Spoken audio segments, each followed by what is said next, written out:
Another thing you talk about is feeling something in order to heal something.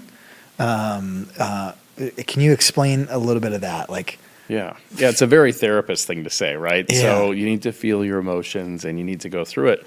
And it is a very therapist thing to say, and yet it's also true. yeah, Because otherwise, what we do is we still have the feeling, we just cover that up with other stuff, and then we get really weird when we have emotions that are overwhelming. yeah, So we're like, okay, I've just covered that up, and I've got grief or I've got anger, and I've just covered it up, and then I blow up at a really odd time to blow up because that tank is full. yeah. And so we have to actively be dealing with it so we're not stockpiling all this emotion that just comes out later. Okay, so a question I've honestly had, even as a pastor, are there times when you shouldn't feel it?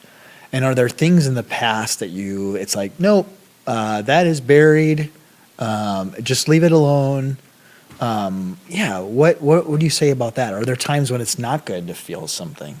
And it's like, no, you should just not talk about that or bring that up. Yeah. Yeah. I mean, I think there is a time and place, honestly. If I'm going into surgery and my surgeon just had a big fight with their wife, I don't really care to hear their feelings, right? If I'm like, hey, how's it going? And they're like, well, let me tell you how I'm feeling. I'm like, oh, man, I just don't care right now at all, right? And now I'm scared. Don't touch my body with a knife. Please. They're like, I'm really struggling. And I'm like, I don't want to hear that. So I think there is a time and place. And so we have to be careful about that. Yeah, And I think sometimes we get it wrong because we pick the wrong place or the wrong people. yeah, And so if we pick the wrong place, right, then it's very difficult because we're probably not going to get listened to the way we want, well, right? So if that surgeon says to me, hey, I'm really struggling with my marriage and I thought I'd tell you, and I'm like, oh, I don't care right now. I just want to have a good surgery. They might walk away feeling like, see, this is why I don't tell people things. When the good. truth is, I would have totally listened outside of that environment. Yeah, The other thing is sometimes we pick people who either are unwilling or incapable or just don't have the challenge, the time to live. he's throwing I'm stuff. throwing stuff.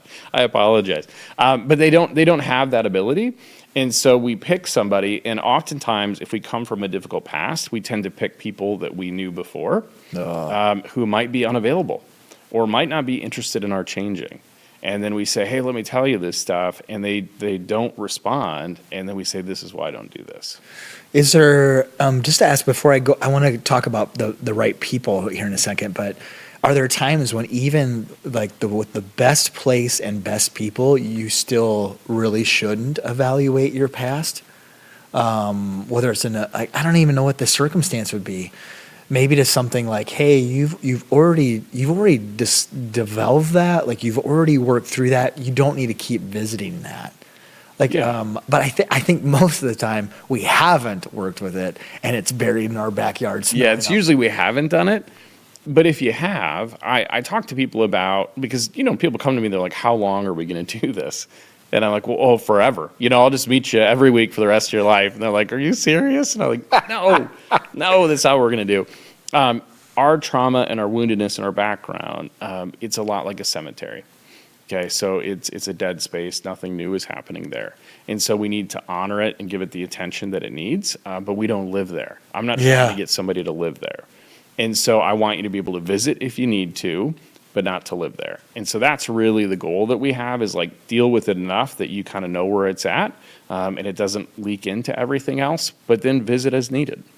Is there ways to know that? Like, how do I know where I'm at with something?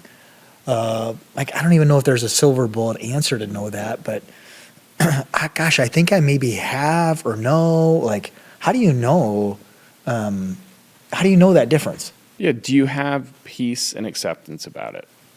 And acceptance is not agreement. So you might say, I hate what happened, but I accept that it did.